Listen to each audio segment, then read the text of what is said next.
G'day, my name's Josh Callan from Lilydale BMX Club in Victoria. I love many things about BMX. You know, it's a sport I've grown up my whole life racing, and you know, there's the excitement of getting on with 8 other guys on the gate, and you know, just being you and your bike, and having the challenge to get to the finish line first. I mean, that's probably the biggest thing that draws me, and then, you know, the excitement of the jumps, the speed, and just riding my bike for my life is definitely the highlight. Okay. Tell us in 30 seconds or so about how this season, just this last 3 months, 4 months have been for you. This season's gone really well for me. I've been on the podium, I think 6 or so out of the 9 rounds. So it started well, but I'm definitely looking forward to moving on to the international stuff as the year goes on. And then again, in sort of 30 seconds, what you've achieved over the last year. The last year has been up. There's definitely been a few ups and downs. Last year in Europe, I had quite a few injuries, so that was set me back quite a bit leading into World Cups and World Championships. I had to race Worlds with a broken elbow. But then again, bouncing back off season's been really good, and this season's gone on pretty well.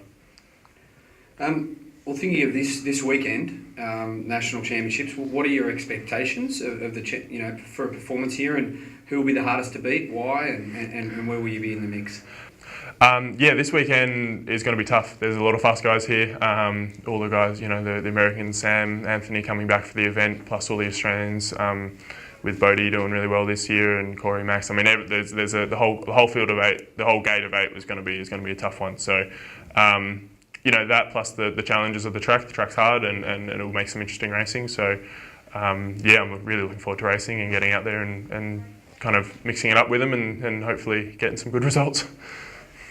Away from this weekend, but what or who have been the biggest influences on your life personally and as an athlete? Away from BMX, you know, like anything, my family's had a huge role to play in my life and my sport. And you know, I grew up racing with my sister and my dad, so that you know, that had a big influence on kind of my upbringing.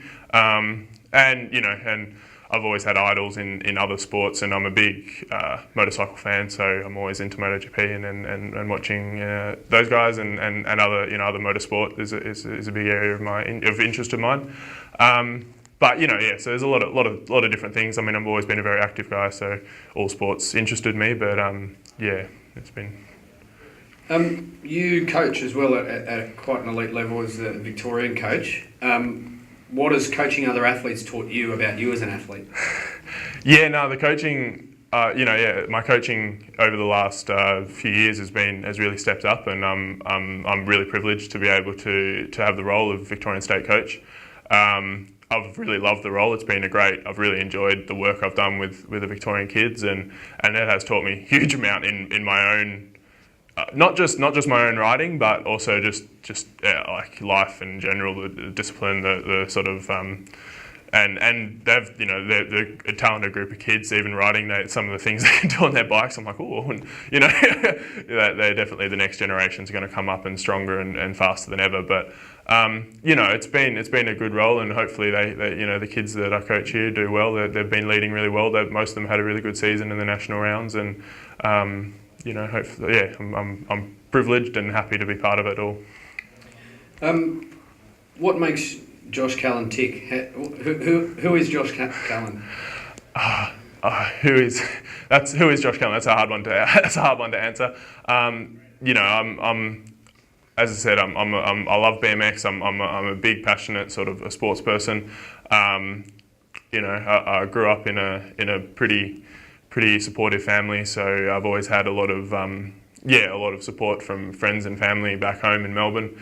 And you know, it's hard. It's just sport and life and everything. It all just kind of, you know, having that determination to kind of move on to the next few races. Yeah. So having that determination is just to push on to the next race and setting my goals. I think that's the biggest thing for me.